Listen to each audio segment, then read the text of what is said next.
طلب عافیت کے سلسلے میں حضرت امام زین العابدین علیہ السلام کی دعا۔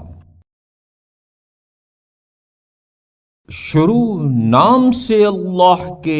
جو بڑا مہربان نہایت رحم کرنے والا ہے۔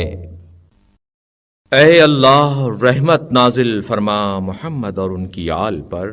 اور مجھے اپنی عافیت کا لباس پہنا، اپنی عافیت کی ردا اوڑھا، اپنی عافیت کے ذریعے محفوظ رکھ، اپنی عافیت کے ذریعے عزت و وقار دے، اپنی عافیت کے ذریعے بے نیاز کر دے، اپنی عافیت کی بھیک میری جھولی میں ڈال دے، اپنی عافیت مجھے مرحمت فرما، اپنی عافیت کو میرا اوڑھنا بچھونا قرار دے، اپنی عافیت کی میرے لیے اصلاح و درستی فرما، اور دنیا و آخرت میں میرے اور اپنی عافیت کے درمیان جدائی نہ ڈال۔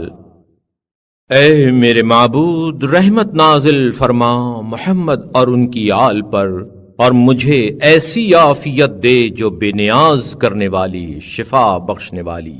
امراض کے دسترس سے بالا اور روز افزوں ہو،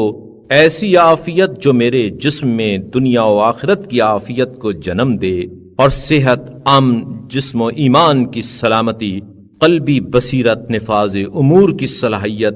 بیم و خوف کا جذبہ، اور جس اطاعت کا حکم دیا ہے اس کے بجا لانے کی قوت، اور جن گناہوں سے منع کیا ہے ان سے اجتناب کی توفیق بخش کر مجھ پر احسان فرما۔ بار الہ مجھ پر یہ احسان بھی فرما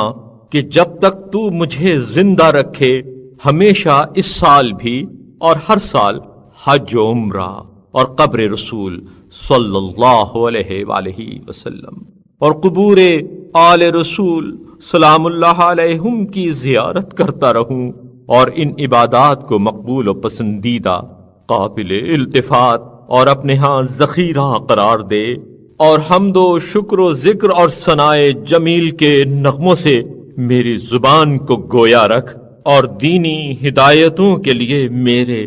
دل کی گرہیں کھول دے، اور مجھے اور میری اولاد کو شیطان مردود اور زہریلے جانوروں، ہلاک کرنے والے حیوانوں اور دوسرے جانوروں کے گزند اور چشمے بد سے پناہ دے، اور ہر سرکش شیطان، ہر ظالم حکمران، ہر جمع جتھے والے مغرور، ہر کمزور اور طاقتور، ہر اعلیٰ و ادنا، ہر چھوٹے بڑے، اور ہر نزدیک اور دور والے، اور جن و انس میں سے تیرے پیغمبر اور ان کے اہل بیت سے برسر پیکار ہونے والے، اور ہر حیوان کے شر سے جن پر تجھے تسلط حاصل ہے، محفوظ رکھ، اس لیے کہ تو حق و عدل کی راہ پر ہے۔ اے اللہ محمد اور ان کی آل پر رحمت نازل فرما، اور جو مجھ سے برائی کرنا چاہے اسے مجھ سے روگردان کر دے، اس کا مکر مجھ سے دور، اس کا اثر مجھ سے دفع کر دے، اور اس کے مکر و فریب کے تیر اسی کے سینے کی طرف پلٹا دے، اور اس کے سامنے ایک دیوار کھڑی کر دے، یہاں تک کہ اس کی آنکھوں کو مجھے دیکھنے سے نابینا، اور اس کے کانوں کو میرا ذکر سننے سے بہرا کر دے، اور اس کے دل پر قفل چڑھا دے تاکہ میرا اسے خیال نہ آئے، اور میرے بارے میں کچھ کہنے سننے سے اس کی زبان کو گنگ کر دے، اس کا سر کچل دے، اس کی عزت پامال کر دے، اس کی تمکنت کو توڑ دے، اس کی گردن میں ذلت کا طوق ڈال دے، اس کا تکبر ختم کر دے، اور مجھے اس کی ضرر رسانی، شرپسندی، طعنہ زنی، غیبت، عیب جوئی، حسد، دشمنی، اور اس کے پھندوں، ہتھ کنڈوں، پیادوں اور سواروں سے اپنے حفظ و امان میں رکھ، یقیناً تو غلبہ و اقتدار کا مالک ہے۔